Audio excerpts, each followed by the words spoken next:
All right, man, I'm going to take my time with this one. Y'all won't believe who I have sitting next to me today.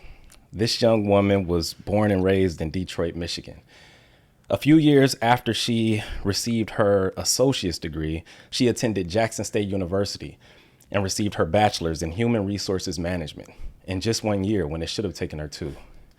She accomplished this while raising a small child, while completing an internship, while working a part-time job, while taking 10 classes during her last semester, and graduating summa cum laude with a 3.9 GPA.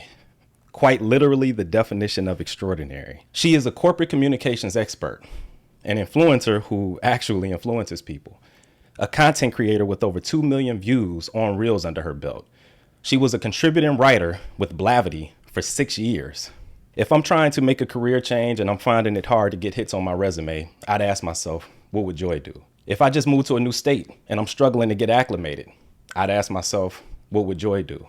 If I have no clue how to create social media content to capture the attention of my target audience, thus increasing my followers and level of engagement, I'd ask myself, what would Joy do? If I'm looking for quick and easy hairstyles I can do for my 6-year-old daughter before the school bell rings, I'd ask myself, what would Joy do? If I'm struggling with life itself, I'm going straight to itsjoytomyworld.com to book a session with this amazing certified life coach. In the words of the great philosophers, Frankie Beverly and Mays, joy and pain are like sunshine and rain. Whenever life is lifing, this brilliant and humble woman gives us sunshine on our rainy days by sharing beautiful yet honest aspects of her life via her social media accounts. So without further ado, I'd like to introduce you all to the one and only Joy, aka Supermom, aka Joey's mom, aka the HR extraordinaire, aka the social media marketing guru, aka the queen of side hustles. What's up, Joy? Hey, what up, though? You know who you are now, don't you? This is Joy. See, she came in the house and she said, David, I'm so humble to be on this show. And, out of the 30-some people you interviewed, I'm honored to be amongst these people. And I said, you are the person. I told Bridget, because I reached out to you maybe last year. Yeah. Right? Was that it last was year? about a year ago. Yeah. I saw your stuff on TikTok and I didn't even know you knew people that I knew. It's funny that you saw TikTok first because that's my smallest audience. You serious? Yeah. I saw, because I had just got on TikTok. My wife had just created an account for me. I'm very inconsistent on TikTok. Shoot, you doing your thing on there. You doing your thing on there. So I went on there, I'm looking at the stuff and I just became immersed in the world that you created. And I'm like, man, who is this? She cold with social media marketing. How is she doing this? Did she go to school for this? Did she get some type of certification for this? And then I reached out to you and you knew me too. So I told Bridget, I said, Joy know me. She know who I am. You can quit your job. You can quit your job next month. Because we done made it, man. Yeah, you messaged me. I was like, you're right. I was like, you for real? I was like, you want me on your show for what? And I was like, you got all these ginormous people on there. I was like, y'all just heard that intro, right? I don't know if I'm that interesting. No, we about to find out. Yeah. She definitely is. So you flew out here for your godson's birthday party, right? I did. That was the intent yesterday. But unfortunately there was some terrible storms in Houston. Yeah. So people got rebooked and unfortunately I got bumped. So I got here this morning. Wow. Okay. Yeah. You got here this morning. So you still came. I still came. Man, thank you. I was like, honored. I made a promise that I was going to be on there. I was like, I got to do it. So I missed the party, but I was not going to miss this party. You are a woman of your word. I am definitely a woman of my word. Now we had another date, June 15th. You was like, no, I'm just getting this over with. Yeah. Well, because I was like, you know what? I don't know what my hair is going to be looking like in June. I was like, I don't know anything. I was like, this is the time. If I'm going to do it, I'm going to do it now. Okay. So you were born and raised in Detroit. Yes, on the west side. West side of Detroit. Mm-hmm. Okay. Outer Drive and Southfield Freeway. Outer Drive and Southfield Freeway. Yes. Okay. And then when my parents divorced in high school, I spent some time at my dad's house over on 6 Mile in Wyoming. So still west side, but. Got you. Okay. Yeah. Can you describe your household to everybody? Yeah, absolutely. So I did have both parents in the house. Up until high school? Up until high school. Mm-hmm. When people say, both parents in the household, that sounds like a great idea. Not really with my parents. Mm-hmm. I'm the oldest of 3. My brother is 6 years younger than me, and my sister is 12 years younger than me. Oh, okay. So she was kind of like my baby doll growing up. Yeah. Wow. So like a mother slash sister relationship. Yeah, to a degree. absolutely. Gotcha. Yeah. Okay. I mean, now that we're older, we're definitely more of a friendship than the mother-daughter vibes. Yeah. But that's how it was growing up. Right, Yeah. right. Same thing with my sister. Like I couldn't even curse in front of her when I was younger. I'm Yeah. like, I can't cuss in front of you. But it was a deep like reverence there. So now that we're older, like I'll say a curse word and be like, "Oh, I'm sorry, Kiana." She's like, "Boy, you grown. You got kids." Yeah. So yeah. Yeah, like she's in her late 20s, and I'm still like, oh my God, that's right. You do have a driver's license. Like, it's still crazy to me because it's like always going to be my baby. Wow. Yeah. Okay. So again, household. It was your brother, your sister, both of them younger than you, Yeah. right? Mother and father, and then they pretty much split when you got to high school. So tell me some of the strengths that your mother has versus your father. Like, what did you pick up from each of them? Yeah, absolutely. So my mother is very resourceful, which I am as well. I definitely picked that up. When she had me, she was still in her mom's house over on Appeline off of 96 in Wyoming. If you know anything about 96 in Wyoming. I know. That ain't really where you want to have any kids. Keep driving, yeah, right? you just keep going. But we were there. But it builds character, though. It built a lot of character. Yeah. So I started off over there. Like it was all of us in the house, and when I say all of us, meaning my cousins, my mom's sisters, her brother. Like it was. It was a pretty poor situation. Like we had a mattress on the porch we would jump up and down on, and like that was fun for us. Yeah. Like, when you're a kid, you're really oblivious to, certain things. But like I think it's good when your parents can keep you, like they can mask that to a degree. Yeah, because sometimes absolutely. kids are very much aware of how poor they are. But like even with my mom, and she was a single parent, I didn't like see it like that. Yeah, So I think that's a testament to the job that they do. So that was just fun for us. But then she made the transition pretty quickly as I got older to a better lifestyle. She went to law school, and then that's when my brother came along. We ended up, my parents bought a house off of Outer Drive and Southfield Freeway. So that was a better neighborhood. Back then, I would say that was more of like middle class. Now, I don't know what happened to that neighborhood when I go visit, but it's different. It's different. But growing up, it was really nice. So yeah, that was kind of the transition made as I was younger. I got to kind of observe her work ethic and like her working and going to school. So when did she actually get her law degree? Yeah. So how old were you, or what grade were you in when she got it? I want to say I was only in like third grade. When she was in law school. And I remember her passing the bar the first time. And it was so funny, like a lot of stuff that my mom was doing, like most kids don't know about the bar and like hanging out. Hanging out at UAD Mercy Law School with her, sitting in classes. Matter of fact, before we made the transition to her buying the house, like I lived on campus with her at Wayne State and Mary Grove. Oh, wow. So yeah, a lot of the things that my mother did were some of the same things I ended up doing with my daughter. Well, because when you have kids, it changes things, right? It's kind of like, okay, now it's really time to get off. They say the best way I can cuss on here? Yeah, you can say it. Great. It's time to get off your... Great. Say that again. What's the word? It's time to get off your ass. Yeah, right. So make something happen. So they say the best way to like parent your children is through demonstration, right? So your mother was actually demonstrating how to be resourceful, how to multitask, how to juggle many things and not necessarily let being a parent fall by the wayside, and you follow in her footsteps the exact same way. Absolutely. So your dad, what are his strengths? So my dad's strengths were actually taking care of the home. Nice. Old school. Yeah. We need more men like that today, just strong. So while she was in law school, he had to step back a little bit, career wise and make sure that things were good. Oh, you mean taking care of the home like that? Yeah, oh, wow. Yeah. We need them too. Which is funny because my dad's an ex-cop. Wow. So tons of masculine energy. A lot of masculinity. Yeah, Right. Yeah. And he actually took a step back. He did. From that, which, Yeah. golly, that requires a lot of humility, being able to put your ego to the side to do what's best for the family. Yeah. Right. Well, Wow. he didn't step back because of that. It just kind of worked out that way. That's just how it happened. Yeah, Yeah, absolutely. And so then when we were, while my mom was in law school and my brother was younger and I was younger, my dad did all the cooking, you know, taking care of the house. He's the one that taught me how to cook. Oh, shoot. He embarrassing me, Bridget. You hear this? I'm going to try to cook more. Go ahead. Yeah, I'm sorry, Mom. Sorry, Mom, but she's not really the best cook. Her rice is really good. She makes really good rice.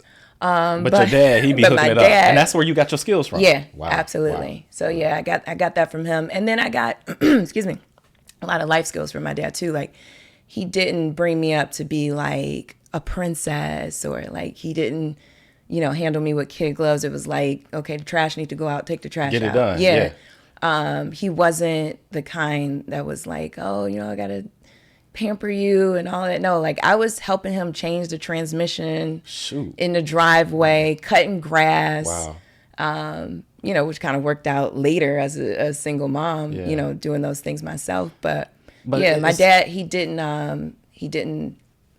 wasn't soft with me. It's interesting you say that, though, because I think a lot of dads, or we might judge what being a good dad is based on how much of a princess you make your daughter feel like. But then when she goes off into the world, she might go off into the world with this sense of entitlement, like the world revolves around Yes. me. And So I've been seeing more and more of that, of where that's like really kind of becoming like bittersweet. Yeah. Where it's like that's the way you think you're supposed to raise girls. Yeah. But then they get out in the real world and it's like they can't do anything. Yeah. Because the minute somebody gives you some constructive criticism or some feedback, you can't handle it. Right.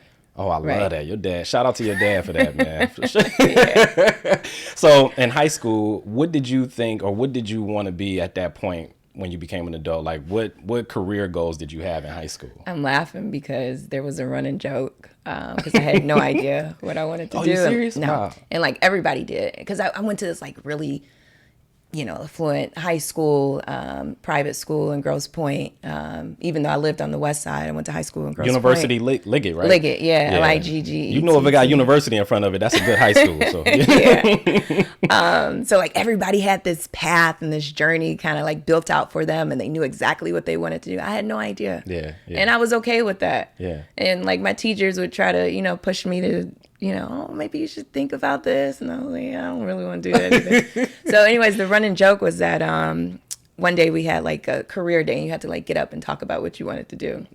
And so I told them I was going to be a blind elephant trainer. Oh, wow. I just made up like this you just made up shit. Something. Yeah. So were you like a class clown or? No. Oh, okay. Sort of. I mean, I'm goofy as hell, but I wasn't the class clown. But yeah. Mm-hmm. So I was like, yeah, I'm going to be a blind elephant trainer. How did everybody react? And they were like, what the fuck is that?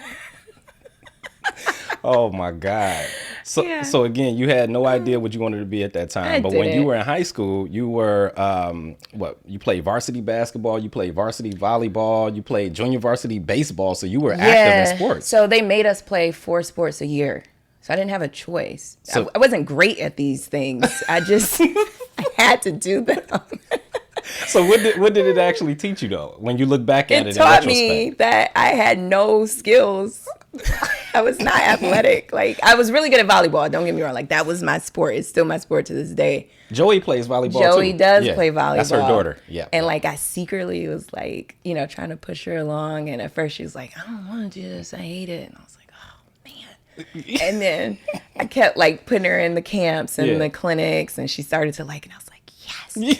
And then she like really expressed that she was really into it. I'm like, because you want them to like it. Yeah, but you don't want to be one of those parents that like live vicariously through their child, but like secretly you did. Because I always felt like if I had started a little bit sooner, like if I had played volleyball, I think in middle school I probably could have really been a beast. You got a scholarship or something. Yeah. But all those other sports, they made me do that. I did lacrosse, softball, volleyball, basketball. But think about it. You work well within the team setting. Yeah, You've never had a problem getting the job or keeping the job. No. So, I mean, maybe you learned some of that from and you sports, don't really right? realize how important sports are until you start working, which is funny because I will never forget, there was an interview question, one of my first corporate jobs. He asked me, did you ever play sports? And what did it teach you? And it's funny because like nobody had ever asked that on an interview. And I never put two and two together, like how much it teaches you about, you know, being responsible, you know, managing, you know, your schedule and all of that stuff and being a part of a team. So sports really did contribute to me being a better person in corporate. Nice. Okay, so once you graduated from high school, what did you do? Yeah, so We about to get into the good part. let me take some sip of water here. Yeah. So again, my parents paid like all this money for me to go to this great high school. So of course, you know, they Oh, it costs money to go there? yeah. Oh, yeah. Okay. You got university in front of you. Yeah, go ahead. Innocent Girls Point. Yeah. Wow. So, you know, everybody else was going to Yale and Harvard and like all these Ivy Leagues. And my mom met this guy. He was a college advisor. A lot of people around my age group probably worked with him too. His name was Mr. Brown. Wow. He was a college advisor. And his plan was for me to do this TCC/FSU program. So TCC is Tallahassee Community College. FSU is Florida State. What you do is you go down to TCC, you spend your 2 years there, and then transfer as an in-state student at Florida State so you can get in-state tuition versus paying out of state. Gotcha. So it sounds like a great plan, right? Yeah. Yeah, and it was. If it would have worked, it would have been a phenomenal plan. Oh, okay. So I went down there, and there was a dorm where you could stay even as a community college student, which is not typical, right? So you could still get the college experience. Yeah, which was fantastic. So everybody in the dorm either went to TCC, FSU, or FAM. So basically everybody at those three schools was in this really one large dorm. And so I get there, you know, I'm in the college experience, I'm, you know, going to class. But then like my parents weren't sending me any money. And it was like, y'all encouraged me to go out of state. And, did you you know, forget? and Like out of I state, live here. that's even more money. Yeah. Yeah, So I had to gotcha. start working. And this is when the job things started happening, when I started working and working and working. And so much so where I stopped going to class. How many hours were you working a week, would you say, at that time? At first, I was only working like 20 hours a week. Dang, that's still... It's still a lot, right? I was working like 10 when I had that work-study job, Bridget. Yeah, crazy. Yeah. And so I was working at Wendy's. And I didn't have a car. So I would... So I worked the night shift. Okay. Yeah. So towards the end of the night, you're not supposed to drop any food because you don't have as many customers and they're shutting things down, right? But I needed to get home. I needed a ride home. So one of the guys at the dorm, he had a car. And I told him I would pay you in nuggets. So look at you negotiating. I would drop like a whole bag of nuggets just so I could get a ride home. And he took them. He was like, yeah, absolutely. Thank you. You had to get him the sauce too. Okay, got you. And so like my manager, you know, he would be tripping and yelling like, I told you not to drop all this food, blah, blah, blah. I'm like, dang, I guess I got to take it home. So what I would do is I would pay him in nuggets. This is crazy. And then like anything else that was left over, I would sell it at the dorm. So I was like selling junior bacons. Like soon as I would walk in the dorm, like people would be waiting. They was waiting for to buy Wendy's, like old ass burgers that been sitting all day. Hey, they didn't care. They didn't care. He was in college and it was $1. Like, I mean, you know how many times we was going for that 4 for 4 back in college? Like that was a thing. It was no 4 for 4. Oh, at that point, yeah, right. Wow, yeah. So that was my first little side hustle, was selling Wendy's. Started off 20 hours a week. 20 hours a week. Then I picked up a second job at TJ Maxx. Hold on. So you were at this program, which was sort of like a bridge program before actually going to the university. Right. And you picked up one job, 20 hours a week working at Wendy's. And then you decided, man, I still got to pay for school. This ain't enough. Let me pick up another one at TJ Maxx. Yes. So the hours increased from 20 to 40. You was working a full-time job? Exactly. Yeah. So I didn't have time to go to class. I didn't have energy to wake up and go to class. So I stopped. I was like not going to class. Because the more you worked, the less time you had to go to class. So then it was like, well, what am I doing here? I could do this at home. So I left Tallahassee, went back to Detroit, moved back into my mom's house. Oh, got you. Yeah. Got you. And then from that point, you ended up getting another job, I'm assuming, as soon as you came back home. Yeah. Actually, I was at my dad's house, not my mom's house, when I got back, because I was working at Family Dollar. Okay. When I got back. And you said your dad was off of Wyoming, right? Yeah. Okay, got you. Okay. So Family Dollar, 6 Mile in Wyoming. Yeah, yeah. Yeah. Wow. We got robbed like every day. Oh, wait, so did a robbery actually happen while you were there? All the time. All the time? So you just became like numb to it? I knew who it was as soon as he came in the door. It's like same person over and over again. Yeah. So would he be like, hey, Joy, put your hands up? Like, did he? I'm not doing all of that. Yeah, I just worked. I'm cashier. I'm not security. Wow. Eventually they got security. But yeah, like he would come in and he would just like, he'd grab a couple blankets and comforters and he'd just be like, all right. And I'd be like, okay. I ain't about to stop you. You're right. This job ain't worth it. No. So he would leave out and then, it wasn't like set it off where he came in like masked up with guns. Yeah. Or Oh, you like knew who the guy. Yeah, right. Yeah, Gotcha. no. And then like, I guess, word got around and there was many more that would come in and just steal stuff and just walk out the door. Oh, wow. Okay, so once you came back to Detroit, did you actually take any classes while you were here? Yes. So then I ended up registering for EMT school. Oh, got you. At Wayne County Community College. Oh, cool. So I did their EMT program. Was that off of like Connor and on the east side? Or? So they had one on the east side, but I went to the like Connor near 94 location. or something like that. Yeah, Connor 94. Yeah. But I went to the downtown location. Gotcha. Yep. So I ended up getting certified in EMT. And then then I started working on these vans that would like pick up elderly people, basically until I could get a spot working for City of Detroit Fire Department or, working on the actual ambulance. So you had to do that in the meantime. I got you. Yeah. Okay. But that was taking a long time. And then like the vans they would give me didn't have any brakes. Oh, wow. It was a mess. And then they weren't paying me on time. So like one point I was like working for free, pushing wheelchairs up and down the ramp. Like I'm like, this is a very strenuous job. Wow. And this van doesn't have any brakes. So that really sucked. Yeah, exactly. So I applied for a job at Sinai Grace. Okay. Didn't think I would get it. That's a good hospital too. Yeah. Well, I think now it's better. You know the inside stuff. Yeah, so okay. Yeah, they got a little reputation. So I didn't think I would get it, but they offered to train me as a surgical tech. That's why I didn't think I would get it because I was an EMT and I didn't go to school for surgical tech. But they ended up training me. So I worked in labor and delivery at Sinai Grace for a few years. Then they closed part of our department. And if you know anything about like nursing and medicine, you get very spoiled in labor and delivery, right? It's a very rewarding position. So then they moved me. Wait, why is it a very rewarding position? Well, because, you're with people that are starting new families. And just as far as the feeling that you get, being able to see new life coming. Right, exactly. So I was a part of like every vaginal delivery, and then I was a part of every C-section that took place in the OR. Surgical tech is the one that provides the doctors with the tools and the sutures. So you have to know your sutures, you got to know your instruments.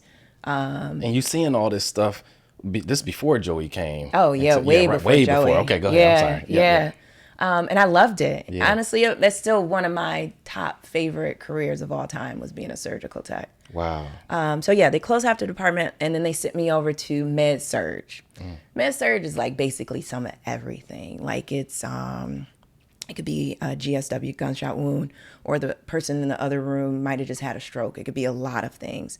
But the position that they had me doing was kind of like patient care tech work. And it was like, cleaning up after people that have like, used the bathroom on themselves. And like, this is not what I signed up for. I'm used to working in the OR. Like, I'm on a doctor's side. Like, I know everything that they're doing with my eyes closed. I know how this procedure goes. And now you got me like cleaning up shit on the floor. And like, it was definitely a downgrade. Yeah. So I quit. Without quitting, I didn't even say anything. I just didn't show up. Just didn't.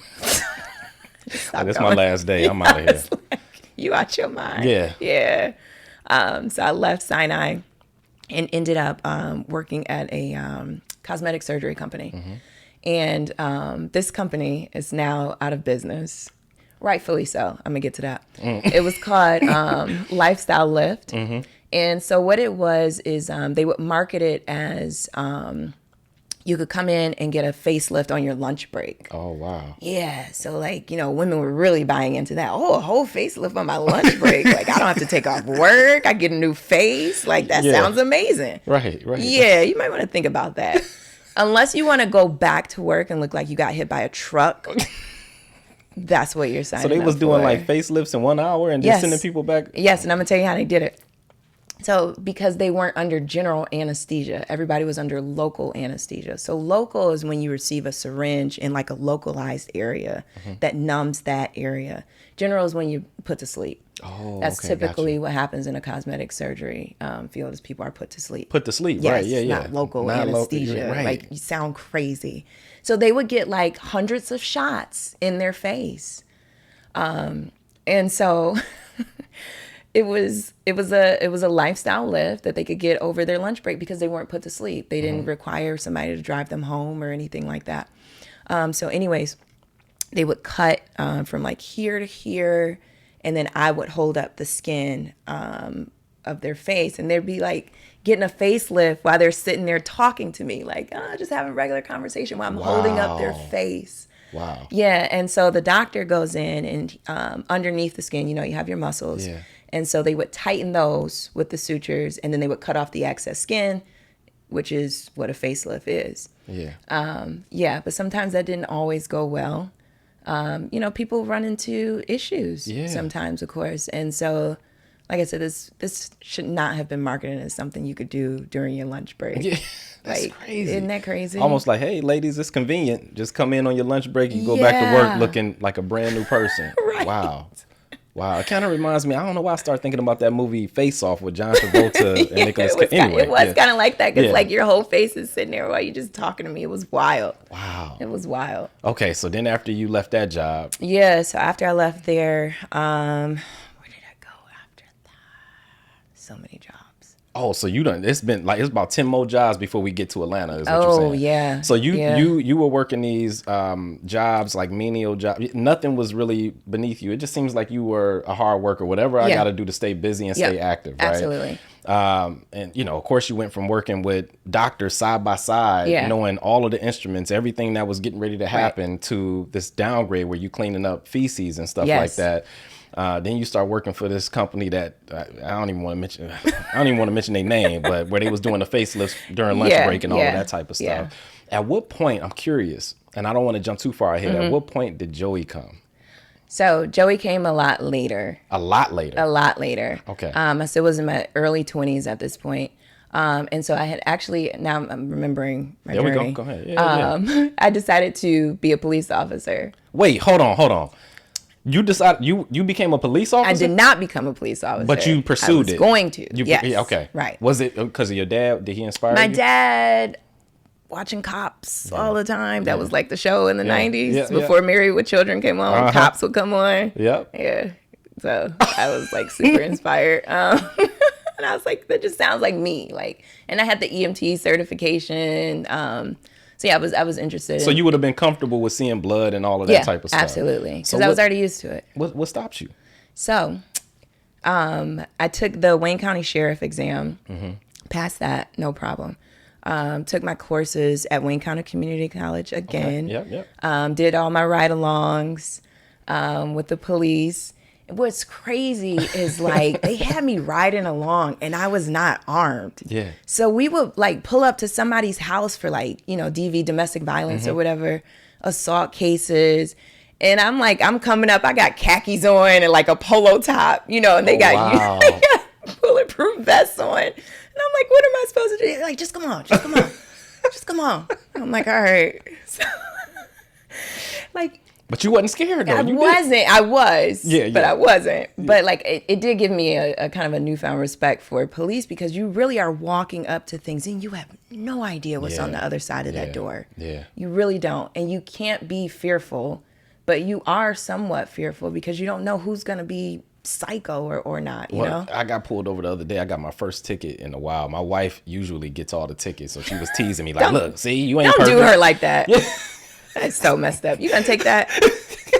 So I got a ticket, and when the police officer came, he was really nice guy, but I'm complying because I don't know what you seen throughout the day. I don't know what you coming from. Exactly. So I'm accommodating. And they don't know you. Exactly. They don't know you. They don't know you. So that's a good point that you brought up, because I do think sometimes we cast a dark shadow over all police when it's usually and some of it is well deserved. Yeah. But there's, like you said, duality, right? Yeah. Absolutely. Yeah. So was gonna join the police force. And then LAPD came to Detroit for testing. They were looking for people, to be a part of their program and move out there. So I did their test, passed all of that, right? But then they weren't offering any relocation assistance. Oh. So I'm like, dang, I was going to be with the LAPD. Dang. Crip walking in my uniform. It's going to be like, that would have been cool if you had done that. That would have been cool as hell. Yeah. LAPD. You know how expensive California is. You live there, I know. right? Yeah. So it's like, without that boost, I can't relocation, just... right? Yeah, I can't just move like I'm that. already probably only going to make, what, 50, 60 starting out. Exactly. Now you're not even helping me get out right. there. Yeah. So, no. So that wasn't going to work. So I was like, man, I got to figure out something. I got to do something, right? And so then at that time, there was a major earthquake in Haiti. In Haiti, okay, yeah. And they were looking for EMTs to come volunteer. I didn't have Joey. I didn't really have a real career. So you can just pick up and go. Yeah. So they were like, oh, it's a 2-month stint. You come down here, they pay for your housing, all of that. So I went to all these... can save up money while you're there too. Yes. I went to all these meetings, right? I'm in the meeting. I'm like, dang, like I feel really nauseous. Like something's wrong. Pregnant. What? Yeah, dog. Had no idea. No. Right? Wow. So now I can't go to Haiti. Wow. So once you found out you were pregnant, what was the first thought that came to your mind? Because at this point, you're how old? I want to say. Yeah. 26, 27? Yep. Yeah, okay. Got you. Yeah. And I skipped over a little piece. That's okay. No, go back. Yeah. So I had definitely met her dad prior to that. Yeah. Because, you got to have. You got to meet somebody. A man. Yeah, right. That's kind of important. So I was in a relationship prior to me getting pregnant with Johanna. And we had actually moved. I met him in Detroit. He was from Detroit too. And we moved to New York to pursue his comedy career. Wow. So I did spend some time in New York as well. And I worked as a waitress at Sylvia's in Harlem. Wow, Sylvia's? Yeah. I think we went there. I think we actually went there because they had like a band or something, like live band Maybe. or something. Every once in a while I'll come in. Yeah. But I worked at Sylvia's, and I worked in Harlem and lived in Brooklyn. So if you know anything about that commute, that was hell. Wow. Every day? Every day. My feet were burning. Wow. And then like sometimes, if the subway wasn't working, you'd have to get off one subway train, take a bus to another subway, and then get on that train. So it was a whole lot. So yeah, that was another job. Wow. That I skipped over. Sylvia's. So, yeah. Okay, got you. So you ended up coming back to... Ended up coming back to Detroit, and that's when I got pregnant with Johanna, and I was looking to help out with the earthquake in Haiti. Right. So then you get pregnant, and what are you thinking to yourself at this point? At this point, I'm like, I got to find the quickest thing that's going to make me money, and that was sales. Sales. That's how I got into sales. You probably were really good at it too, huh? And I hated it. I was really, really good at it, but oh my God, I hated it. Wow. I didn't, it felt really invasive, like just calling people and they didn't ask to be called. And then it was the company I worked for. So I know my What was you selling, if you don't mind me asking? Oh, yeah. Let's get to that. So I'm laughing because if you live in Detroit, you're going to know exactly what company I'm talking about. It's called ACS. Associated Community Services. And you know about it? I heard of it. Yes, you heard about it? Yeah, okay. Yeah. So ACS people used to raise money for charities. Yeah. They owned the charities. So that's like a conflict of, a little bit. Yeah, conflict of interest. Yeah. Sound like it to me. Yeah. Yeah. So they owned the charities that we were raising the money for the charities that they and they would own. make up charities, right? It would be like American Association of Wheelchairs. Yeah. Or it would be like Infants That Suffer from Crying Too Much Association. Like it'd just be random charities, right? So, we would call people and I felt so bad because older people, it would like preying and taking advantage of. And all they doing is sitting on an SSI check just ready to hand out some money, especially to people in need. Yeah. Okay.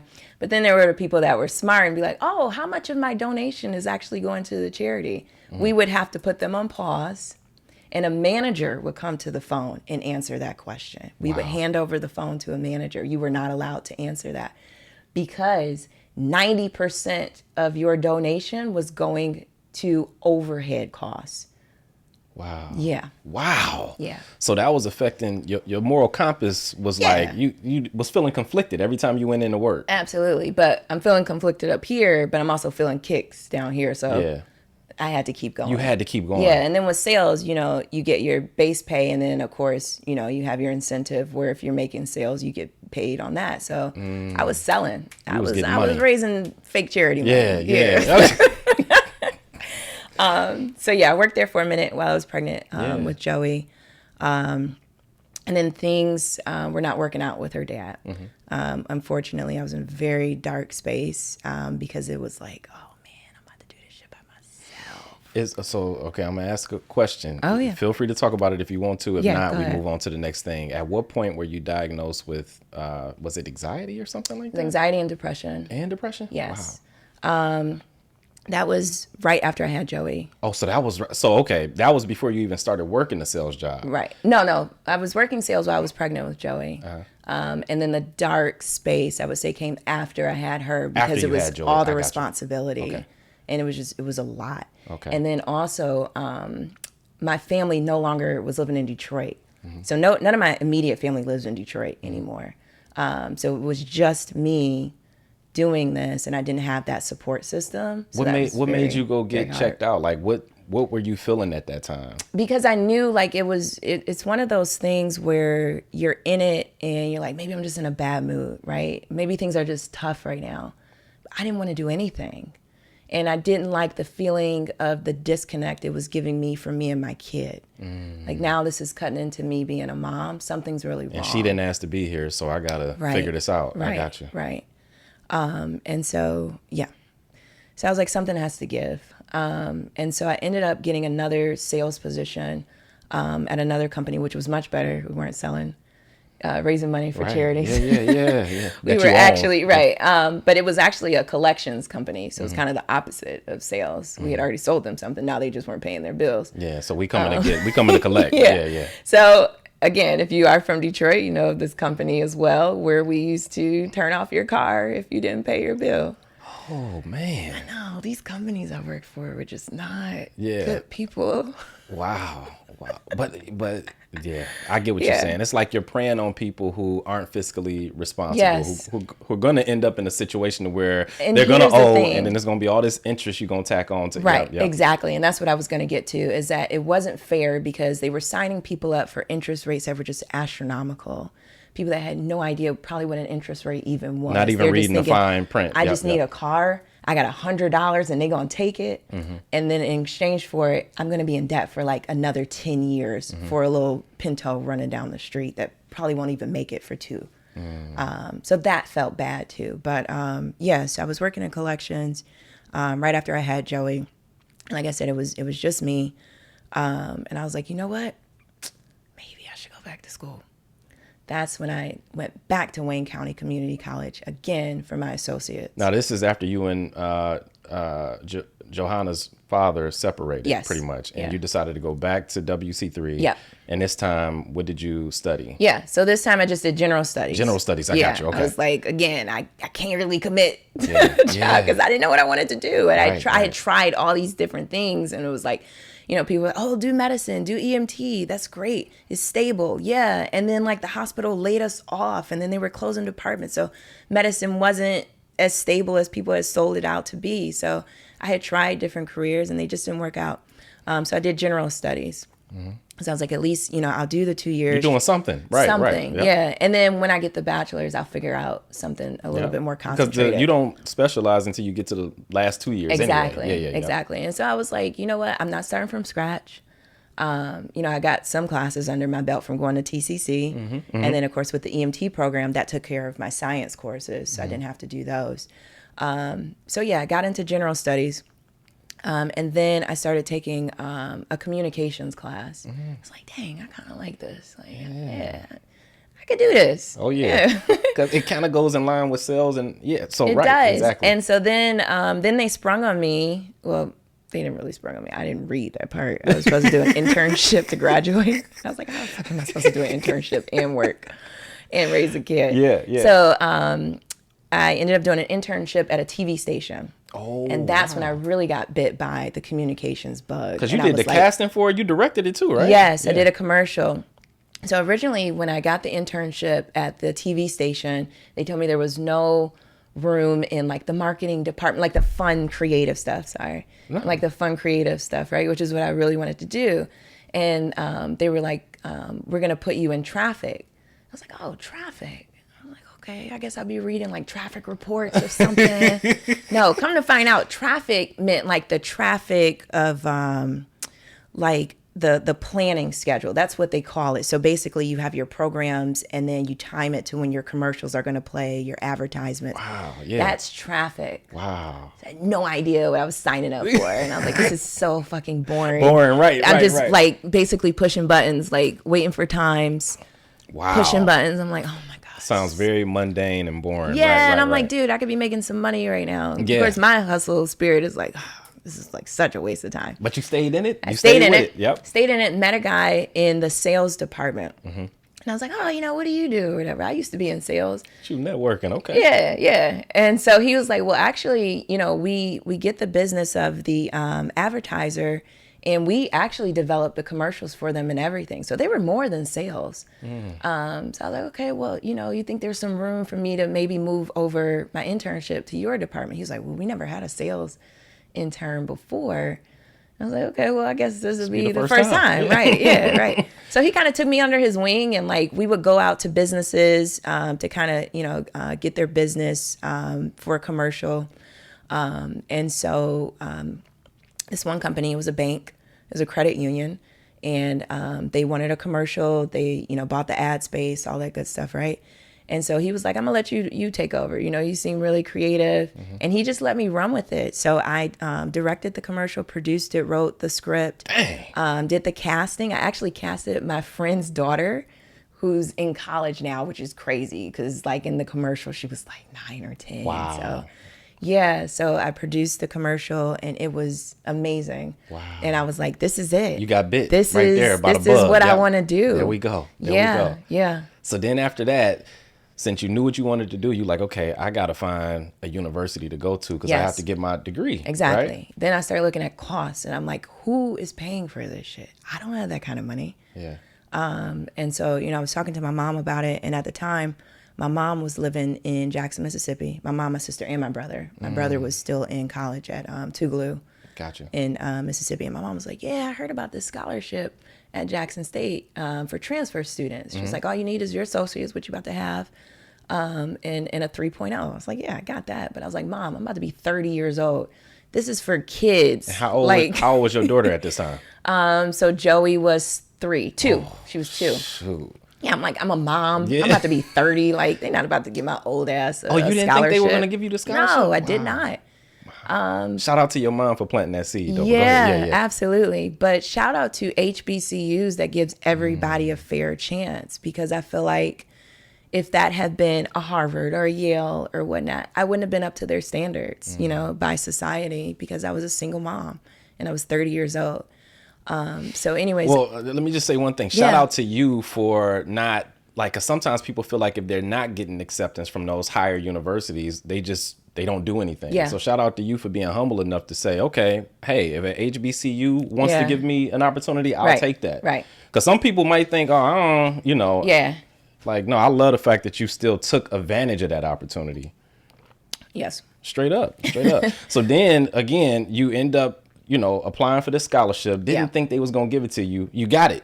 Yeah. At this point, I think you're working a job that's paying you pretty good money. Paying me really good money. I was moving up. I was actually headed into their management program. Oh, shoot. So you had a decision on your hands. I was like, I'm like, dude, what am I going to do? Like, I can't be moving out of state. And I got this great job. It was a great job to me then. It was, because you didn't have a degree, but you were still making good money. I was, and I think it was like, I want to say like $35,000, which is nothing nowadays. But at that time, I felt like I was like you balling. I had my own washer and dryer. I paid off from Rent-A-Center. Like, that payment was complete. Oh, man. Nobody was calling me anymore. Yeah. I got money. Yeah. But that was no real money. Oh, wow. Yeah, but like I said, that's kind of scary though, because you're going into the territory of the unknown at that point. Yes. At least you know what this is. Yeah. You know what you're getting every week. I don't know what's going to happen. Exactly. So you're really betting on yourself. Yeah, absolutely. And so this was in December when I applied for the transfer scholarship to JSU.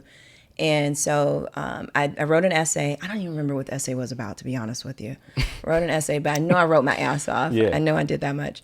And then a couple weeks later, I got a letter from them saying that I had a full academic scholarship, didn't have to pay anything. Wow. The catch is that I had to enroll by next semester, which started in January. So I had less than 30 days to figure out my entire life and my 2-year-old's life. So I sold everything I could that could not fit into my truck. Put some stuff in storage. So I was paying like monthly storage fees. Told my landlord, and he was, shout out to him too, because he was super supportive. He let me break my lease. I had found a subleaser for him, a chick from my job. Wow. I had told her, what was happening. I was like, hey, I heard you was looking for a place. This is great. So you found his next tenant. I found his next tenant too. I'm like, please let me out of this lease. And he did. Sold everything I could and then packed up my car and drove down to Jackson. And see, this is why she one of the top interviewees that I've had on this show, is because of this. Look at the courage that she exemplified in that moment. She didn't let her fear or the unknown get in the way of her actually embarking on this journey with her daughter. So she picked up, she left, she went to, where is that at? Tennessee? Jackson, Mississippi. Jackson, Mississippi. Sorry about that. Jackson, Mississippi. Mm-hmm. You went there, and then now you in school, right? Yeah. Crazy thing is, in the intro, I said that you did this in 1 year when it should have taken you 2, because you was taking 18 credits a semester? Yeah. What made you take 18 credits? Because you could have just did the 2 years. Yeah, right. And it was free. But let me tell you what motivated me. Yeah. I get down to Mississippi. It was like time travel. They had Confederate flags everywhere. Oh, so that was part of their state flag. I was like, what the fuck is this? I can't live here. And you used to being in Detroit. Detroit, the blackest city in America. Okay. And now I'm here with all these Confederate flags. Yeah. And I had even got pulled over by the police once down there. And he was so rude to me. Mm-hmm. I had never been treated like that by a police officer. That reminds me, I forgot another job I skipped over. We gonna go back to I that. I did 911 dispatch for Michigan State Police. Oh, shoot. For a minute too. Wow. Before I had Joey. Okay, yeah. Crazy. Wow. Go ahead. Okay, go ahead. I'm sorry. Yeah. And I was gonna join their academy to be a state trooper, but then I found out you had to get tased to graduate. Why you didn't want to get tased? Why the fuck? I was like, yeah, it's okay. I'm okay. I mean, they wasn't gonna just hold it up for a long. But it was part of their little course or whatever. That's One crazy. day you have to voluntarily get tased. That's psycho. It's crazy. Very. So I ended up not doing that. Yeah, right. So anyway. So fast forward. So you like I don't want to be here no longer than I need to. Yeah, right. And it was super slow for me coming from Detroit to Jackson, Mississippi. And living in New York, super fast there. That too, right? So I was like, dog, I cannot do this. I'm like, how can I finish this faster? Wow, yeah. Another thing that kind of pushed me to graduating faster was that my mom, she was working for the mayor of Jackson at the time. Wow. Yes. And so the best positions to work in Jackson was in politics. Those were kind of the highest paying jobs. And so the mayor died. So she was forced to find other work. And she ended up finding it in a different state. Yeah. So now I'm in Mississippi. And you by yourself. I'm about to be by myself again. Yeah.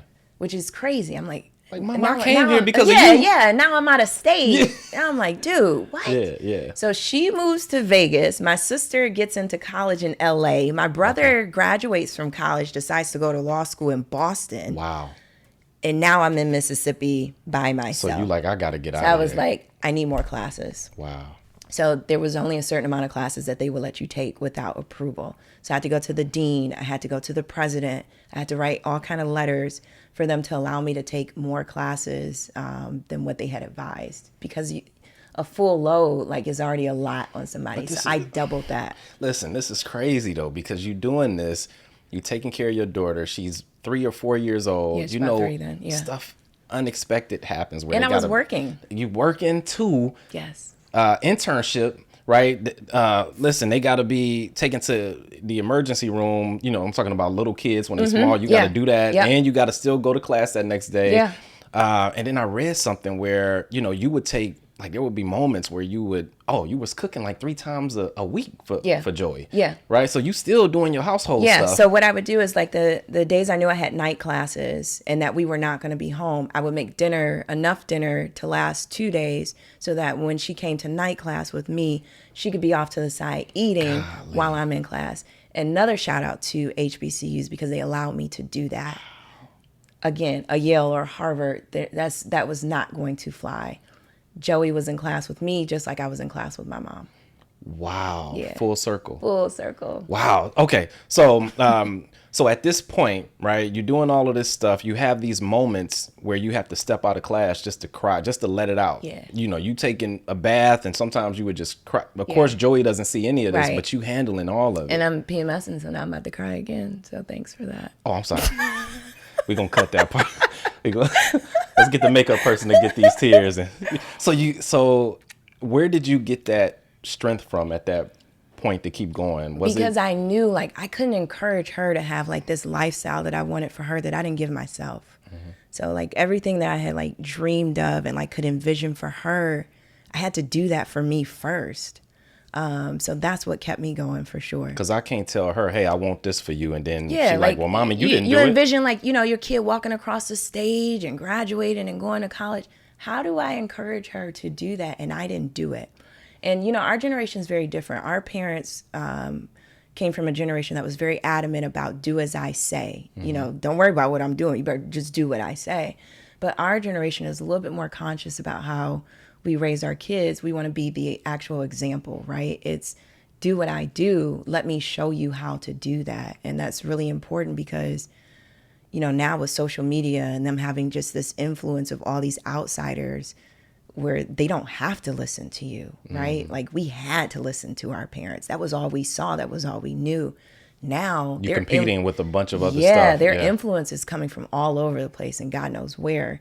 So I just knew like I had to be that for her in order to tell her to do it. Well, that's also the way to prepare them because they're going to face adversity. There's going to be obstacles along the way. But if you see your parent did something, like you inherently think that you can. I came from her. So it's different than like being raised by parents who might be blue collar workers. Nothing wrong with that, but maybe work in a factory, whatever the case may be.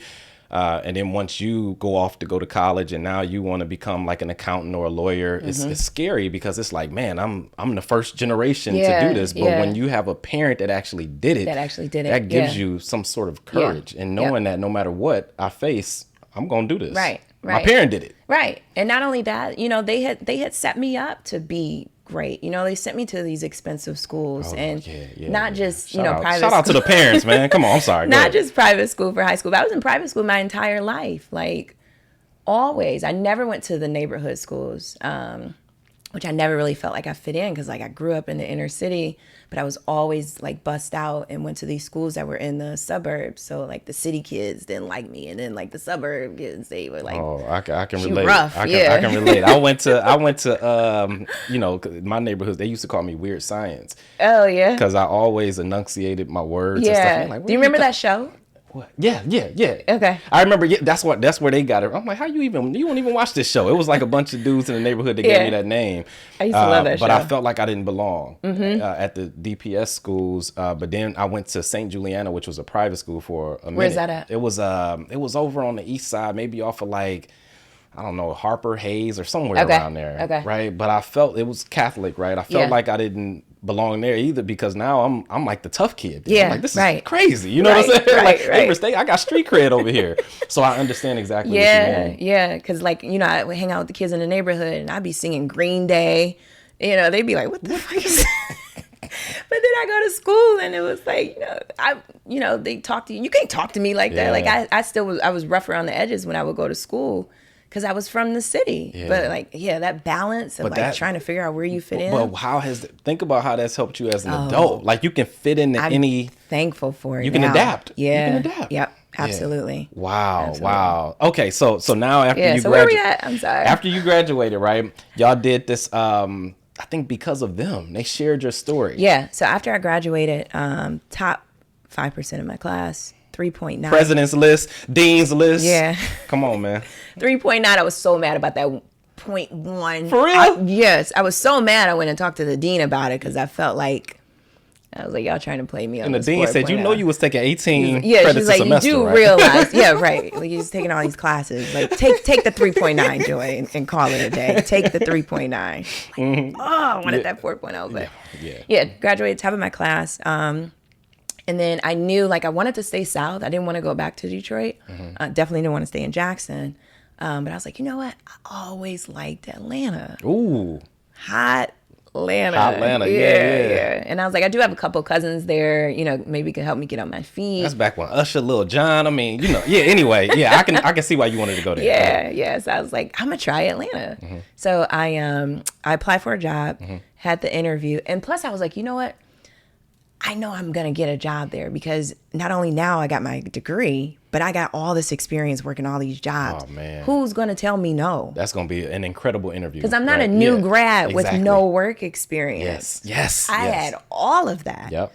So you're at that point where you're still impressionable because you haven't worked that long, right? But you coming in knowing something too, so they don't have to necessarily, I don't know, they don't have to string you along or carry you or anything. Yeah, like that. right. And you just your business acumen is just more mature, gotcha, right? Gotcha.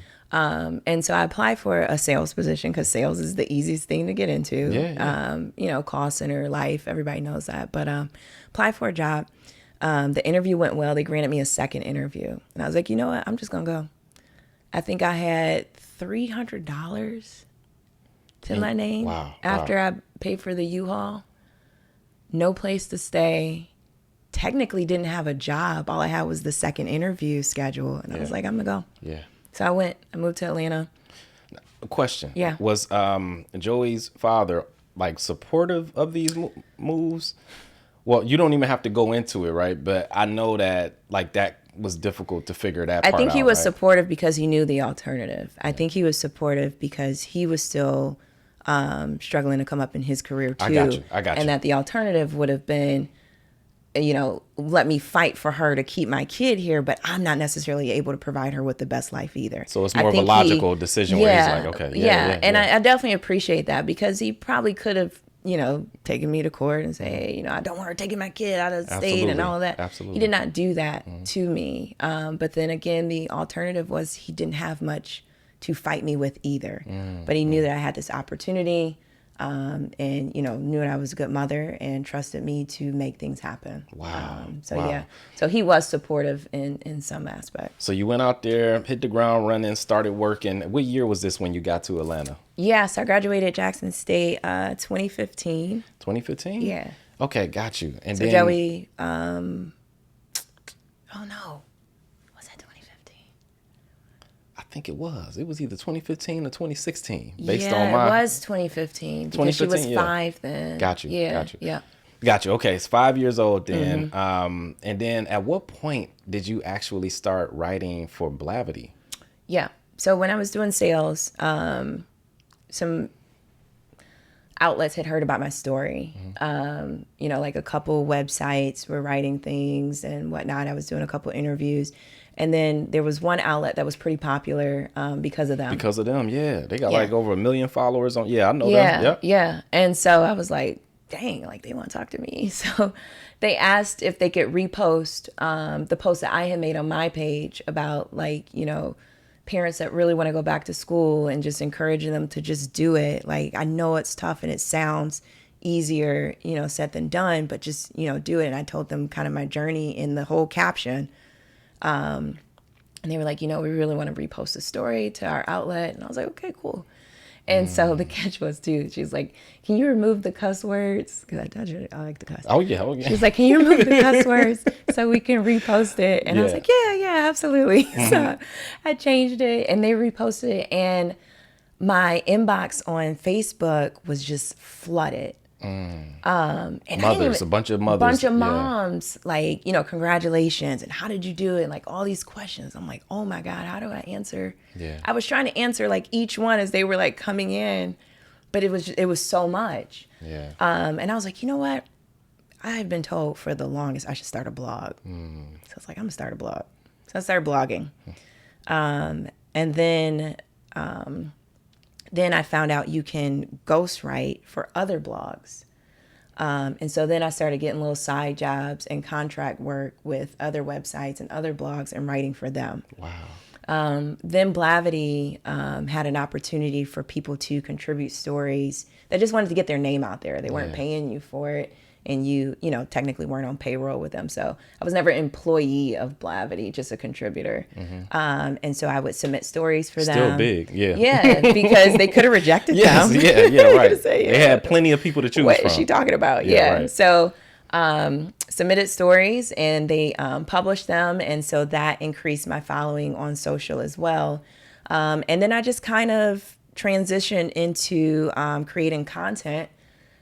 Because bloggers kind of transition into influencer work. So that happened. So I was kind of forced to follow that trend. So it wasn't as much writing online. Now it's more, I got to show you what I do versus write about it. You know what I like so much about your platforms, because you have it's joytomyworld.com where you blog. Yeah. Then you have your YouTube channel where you vlog. Then you do photography. So whenever if you make some dish, right? You can take these cool pictures of it, blog about it, write the instructions down exactly of how to make it. The and way then that you can people, embed a video from your vlog on there to show people hey, well, if the word's not enough, you can go actually watch it here. So I just love how they work together. Because people started harmoniously. changing how they digest content. Like people stopped reading essentially. Like nobody was reading anymore. It was they all about video. Quick and fast. Yeah. So then you direct them to your TikTok now I gotta or your know how to make videos. Or your Instagram to say, hey, if you want more pics, more videos, go here. Wow. But they all work together. So in my mind, I'm looking at all this. I'm like, how she got the time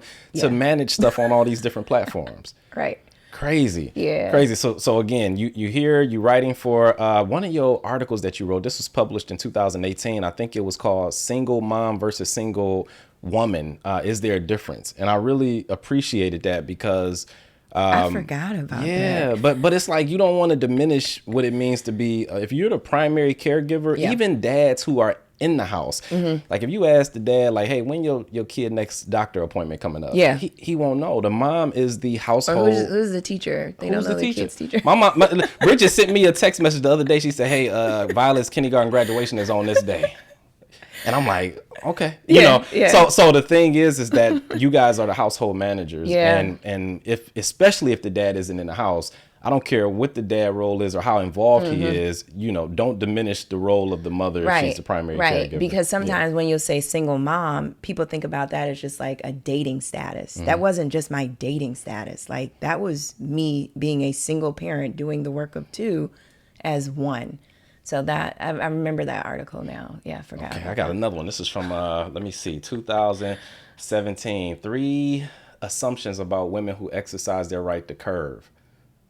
Right, that one was really good. God. So let's talk about so let's talk about, because there was 3 assumptions. One assumption is that you remember more than I do. Oh, for real? Yeah. Oh, cool. Well, this is going to be interesting. It sounds familiar. Because once you got to Atlanta, I want to know what the dating experience was like. And also you mentioned some really good things. It's almost as if people assume that once a woman is in a relationship that she won't complain about being single anymore and she's going to automatically be happy. So you made a good point, and you said happiness needs to come from within. It can't be attached to a thing that can die or end. A thing or a person. Right. Because you're going to be in a world of trouble. You don't own any of those things. You don't own people, and you don't own those things. I was just telling my homegirl this the other day.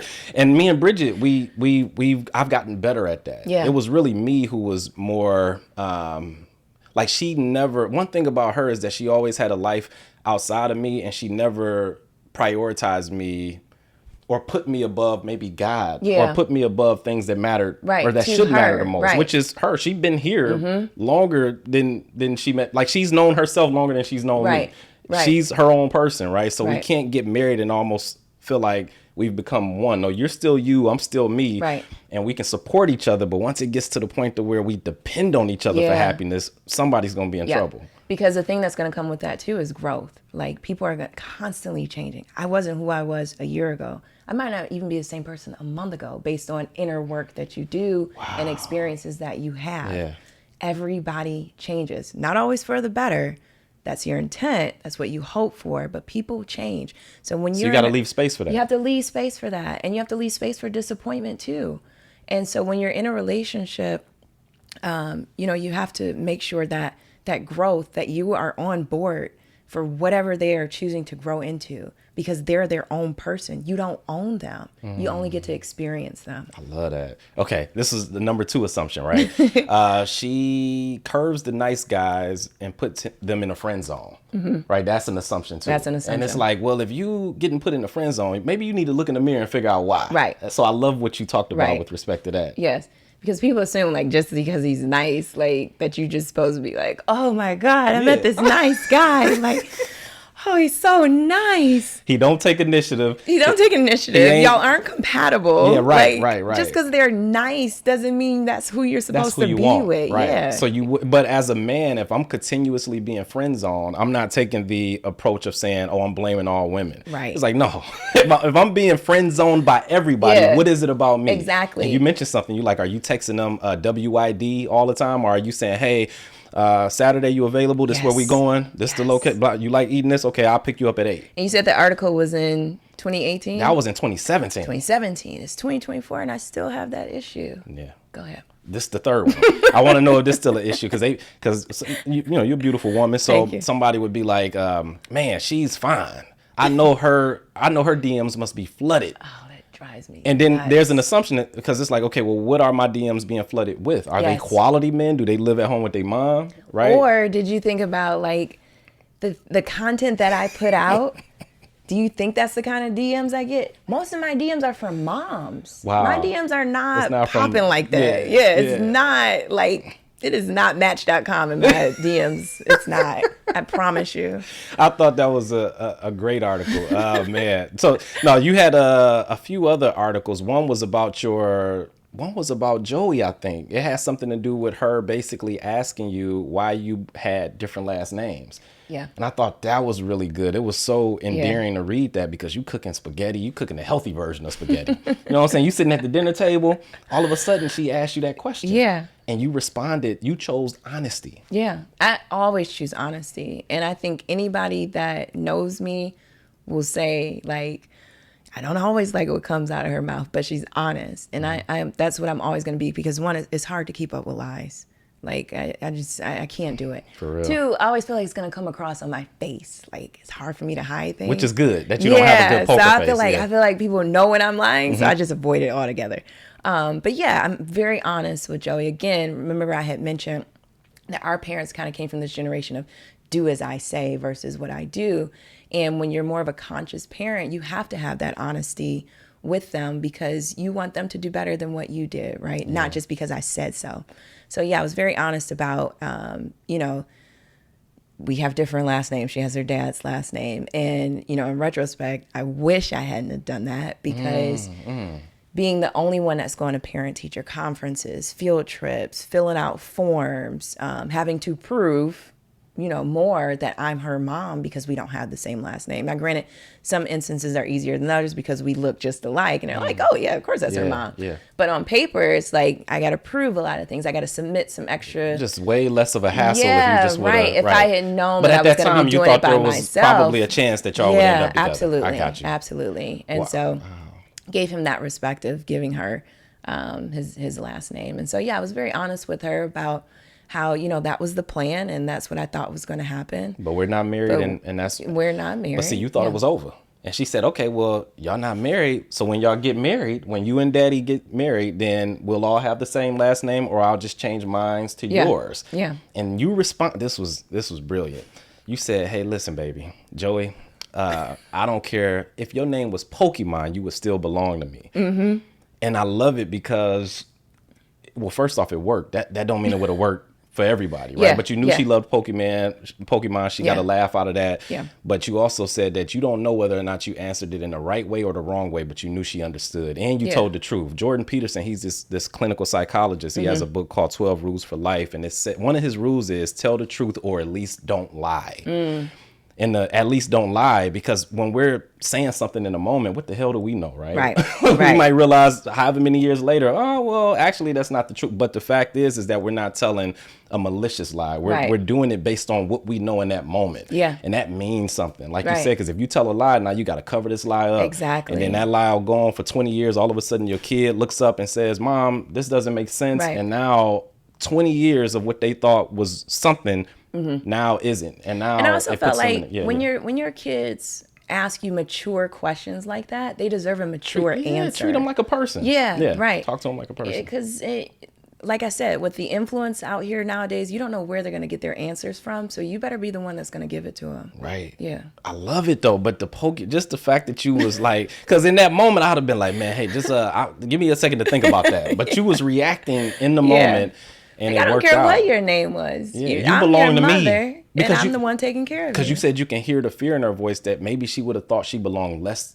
yes, to you. because we didn't have the same last name. yeah. Yeah, I So- could hear that. Yeah. Wow. Okay, last article. This was in, I want to say, November of 2017. It was let's see. You're doing too much. 5 signs it's time to log off of social media.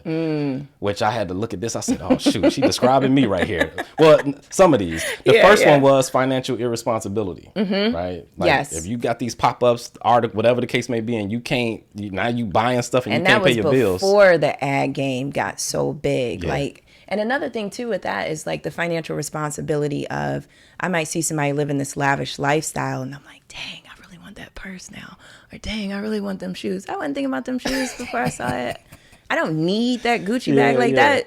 Like, granted, those things are nice, but you have to really tap into what works for you and who you are as a person. Like, yeah, I do like a nice bag every once in a while.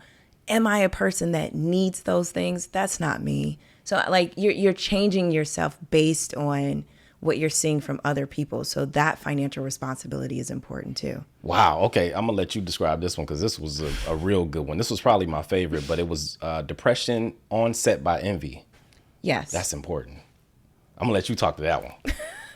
It kind of ties into the first one, right? Feeling like you're missing out on things because you're seeing so much. Like social media can be very overstimulating, but underwhelming, right? Like you're overstimulated by the things it's feeding to you, but you're really understimulated because none of those things fucking matter. Like that Gucci bag that I'm seeing that I want, is that better choice or paying for my daughter to go to volleyball camp?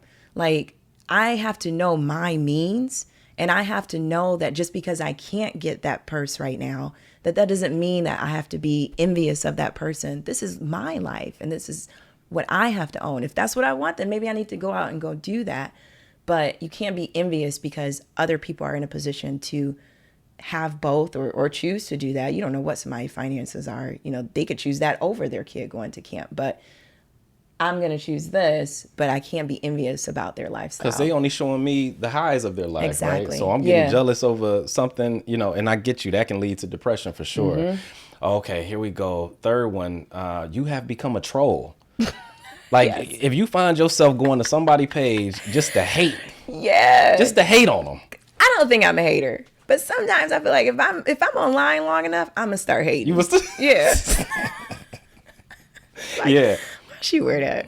Why they do that? Yeah, right. Well, they think they all that. They just went to a party yesterday. Golly. Right. Yeah. And you saying stuff to people And then that I'm you like, wouldn't say to them in person. Who is and all this that. Yeah, person? yeah, Like, yeah. you're not a hater.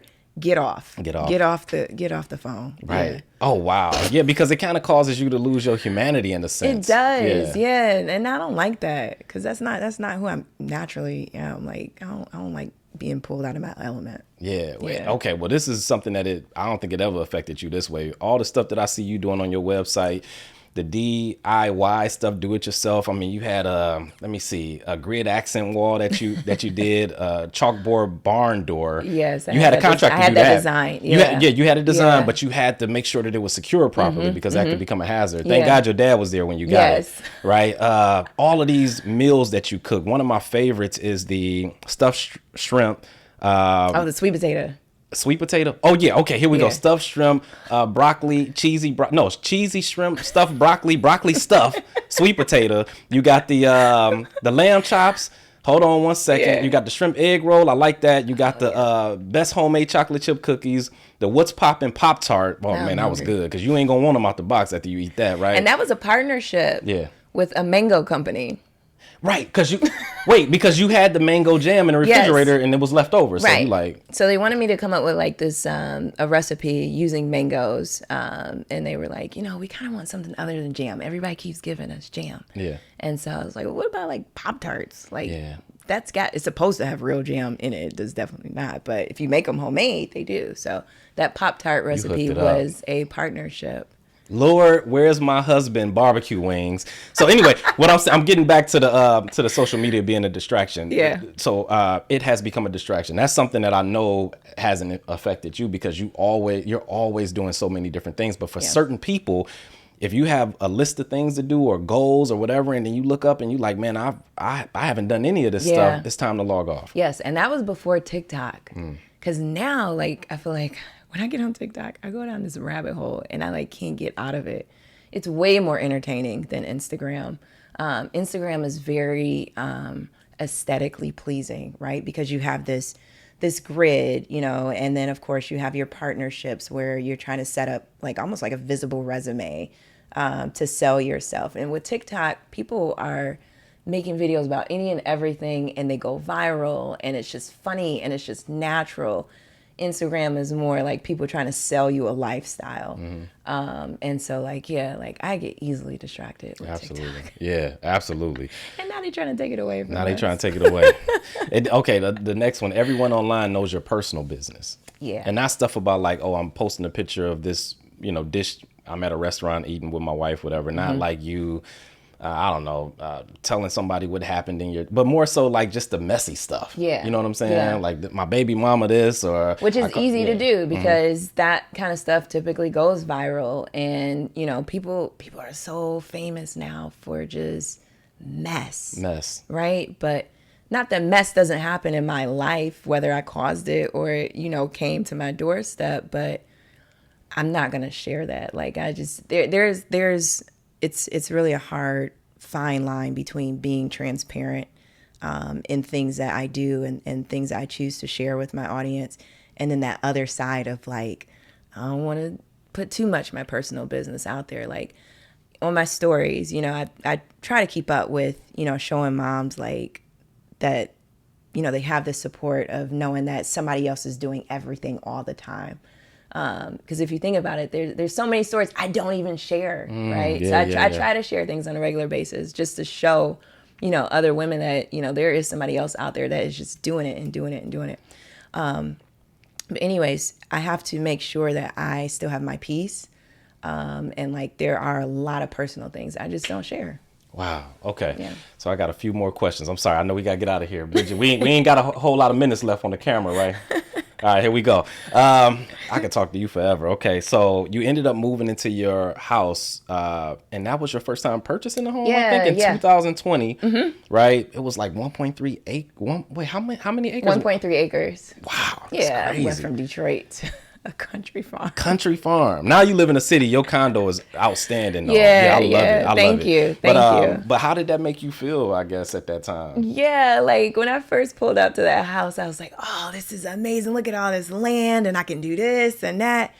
Not knowing like how much that kind of stuff costs. Maintenance and all of that. Not just that, like, and is the land even able to produce things like that? Like you're like, oh yeah, I'm gonna put the cabbage here and I'm gonna put the lettuce here. Dog, I had clay as like half of my yard. You can't grow nothing. Grow shit. Yeah. And I was like, oh yeah, I'm gonna put the watermelon over here. And I was like planting all kind of stuff that never grew.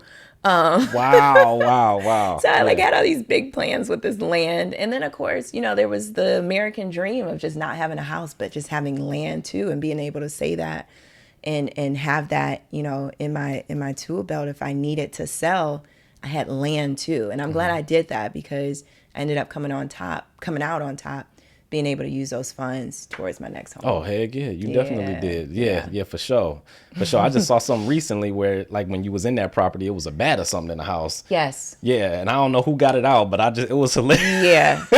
I just heard a lot of screams in the video. Out, bats are protected by federal law. Bats are protected in your house. So, like, certain seasons, they're not allowed to get rid of these bats. I'm like, are you fucking kidding me? I pay the mortgage here. This is my house. You think I'm supposed to live with this bat because the law said? Oh, okay. Let me remind you where I came from real quick. So I had to find somebody that would get rid of the bats. Yeah. Bats, because it turned out to be plural. Yeah. It was one underneath another one. Wow. Yeah. Wow. Okay, so that was one of the reasons why I wanted to move. Why you wanted to leave. Yeah. But the top reason why I wanted to move, because I wanted a better school district for Joey. Yeah. But one reason that I actually did not share, this is like an exclusive. No, go ahead. Boom. I wanted to move because one day I was on a Zoom call. I was on a meeting for work. And all of a sudden, I look across at my neighbor's field, because they had a lot of land too. I see these two guys running. And they run and they jump down in my creek. I had a creek too. I had land, I had water, like a lot of stuff, right? They jump down into the creek. I'm like, who would do that? Why would they do that? As they're like emerging up from the creek, they have guns. Ooh. So 2 gunmen came to my home. And apparently they were wanted by the police. They were being chased in the area by the police. Shoot. And I'm on a Zoom call, and I tell, these people that I'm training, like, this is crazy. I'm like, hey, guys, I got an emergency going on. There's 2 guys with guns in my front yard. One of them had, like, blood all over his shirt. Like, it felt like I was in a movie. Like Fugitive or something. Yeah. And so I type in the chat my address. So like people can know, like, to send somebody to me, like, help me. I run in my room, I go grab my gun. Well, we know you got a gun because you dispatch 911. All right, go ahead. And it's just me in a country house. So don't run up on her. Yeah, I'm gonna need a gun. Yeah. And so I went and got my gun, called the police. They were taking forever. I called them multiple times before somebody finally came out to my house. So it was just a really traumatic situation where I was like, yep, this house is going on the market. I can't do this. Got you. I understand. Yeah. Understandably so. Yeah. Okay. So, once you moved to Atlanta, you started ascending in your career. Now you work for, I believe, right? But before, I'm sorry, you ain't want me to tell you that? I'm sorry. Okay, we can take it out. I'm sorry, we can take it. I'm sorry, everybody. No. But basically, the job you had. I don't mind it. It's on my LinkedIn. It's public knowledge. I know, but I always keep work separate from social. I try as much as I can, and it's not like the company itself. It's just that I know how corporate America works, and you have to be very careful with things that you say, what you share. Yeah. Now I'm definitely in a space of like I'm older and like they know me like this. I'm gonna say what I gotta say, and you actually just taught me something, so I appreciate that. Now that's gonna be in the back of my mind with every interview I do moving forward. Yeah. So thank you for that. But okay, I won't mention this other job. But what I will mention is that you were a contractor, I think, marketing manager, right? And you ended up doing a T-shirt design for a launch event. Yeah. And there were so many national celebrities with Atlanta roots who were wearing these shirts, like Jermaine Dupri and Lil Jon and all sorts of people. So how did that make you feel, knowing that something that you helped to come up with was being embraced the way that it was? This was a Hartsfield. It was at Hartsfield-Jackson. Jackson Airport too, right? Yeah. So Hartsfield-Jackson is owned by City of Atlanta. So I didn't work for City of Atlanta. I was with a contractor. Yeah, I ain't mentioning the contractor. Yeah. I want to be real clear. I was not working for City of Atlanta. I want to be clear because the contractor was another company that did not pay me on time. But we ain't gonna mention them either. Yeah. But honestly, like full transparency, It's very bittersweet, those t-shirts for me. It's kind of like if you designed Jordans and you knew that all these people love Jordans. You knew that Jordan was making all this money, right? But you behind the scenes, nobody has no idea who designed those shoes. They see the shoes are great, everybody's buying them up, but nobody knows who the real creator is behind the shoes. That's how I feel. When I see the shirt, I'm very proud because I know that that was my work. And if I had did it for myself, I probably could have made millions possibly, right? Yeah. But I did it so while under every contract. time you see somebody wearing this, yes, I'm like, yeah, that looks fantastic. But God, fuck, this is really heartbreaking. I'm seeing my money, right? Yeah. So to be very honest with you, I love when I see the shirts, but I also cringe when I see the shirts. But you're going to know what to do next time because best believe you're going to have bigger opportunities moving forward. Absolutely. Well, okay, they can go like the shirt I got on now. This is my brand. It's my first time at Life. She has another shirt. I'm in a bind, Nate. It's a reference from Set It Off, which I love. And she has another one where it says, I'm a single mom. Don't invite me to the pity party. Yes. Right? Woman first, then mom. I love it. They can go to your website. It's joytomyworld.com to purchase this stuff. You got mugs, you got journals. Journals. That you can write in and hide from your kids in the bathroom. Yeah. And then recently I got my certification as the life coach that you had mentioned. Where I'm now selling consultation. Career stuff, relocation, private parenting, man, everything. Yeah. And I mean, like I said, everything that people want to pick my brain about. It's time to pay up, man. Because you've been giving away so much free stuff. So much free game.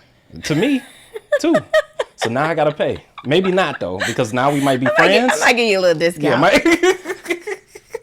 So no, is there any final words that you want to say before we close this up? Well, first off, let me just say that the reason why I had you or I wanted you on here is because what resonated to me so much about your story is just your relentlessness and resilience, perseverance, and ability to overcome every single obstacle thrown your way that would have literally flattened anybody else. Yes. So that's the type of stuff that I want people to see, because no matter what you're going through, excuses won't help. Nope. You know, you still have to figure out a way to, like your dad instilled in you.